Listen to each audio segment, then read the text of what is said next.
I turn to Riyadh. We are used to viewing the Saudis as the epitome of hate, anti-Semitism, total rejection of the right of any Jew to set foot in Palestine, and for that matter on Saudi soil. A book recently published in Israel and written as a doctoral thesis by the late Mikhail Kahanov, who died, by the way, unfortunately, just 10 days ago, entitled Saudi Arabia and the Conflict in Palestine, has startling revelations concerning the Saudi realpolitik towards the Jews in Palestine as of the 30s and 40s till this very day.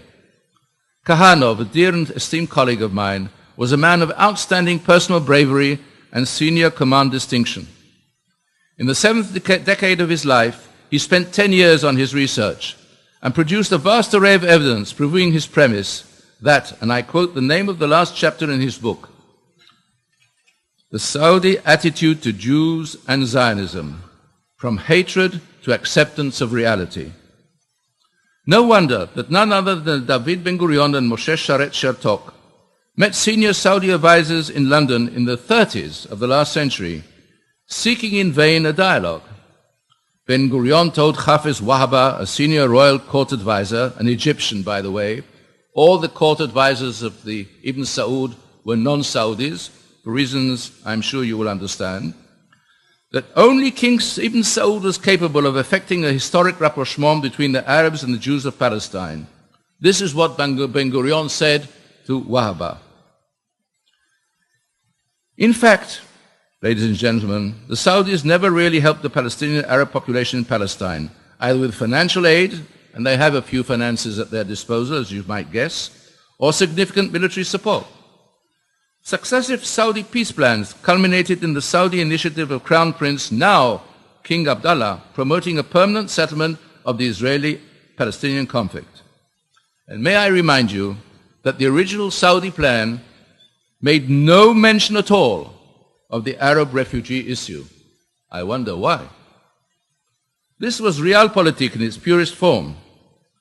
Less than a month ago, Prince Salman, the Crown Prince of Saudi Arabia, stated publicly that the policy of the realm in the Middle East could be summed up in two words: security and stability.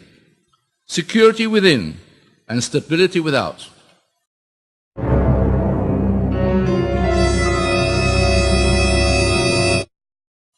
Ladies and gentlemen, does this not mirror exactly what Prime Minister Netanyahu is seeking?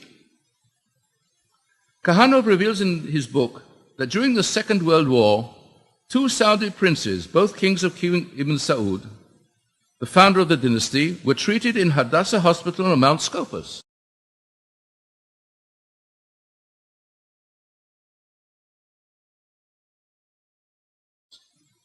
One, Prince Mansour, later became the first Minister of Defense of the kingdom.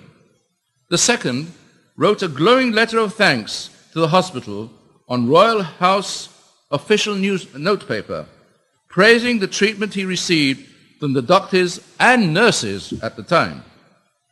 His name was Fahd, who later became king in 1985 and was the immediate predecessor of the current monarch who mounted the throne in 2002. Now, none of these two medical patients could have gone to Hadassah without the express approval of Ibn Saud. There are numerous items in the book proving that the Saudis never supported the Palestinian cause with money or arms. Ibn Saud viewed the Palestinian national movements as potential threats to stability in the region. And King Abdullah of today now seeks a swift end to the Palestinian problem as he accepts Israel's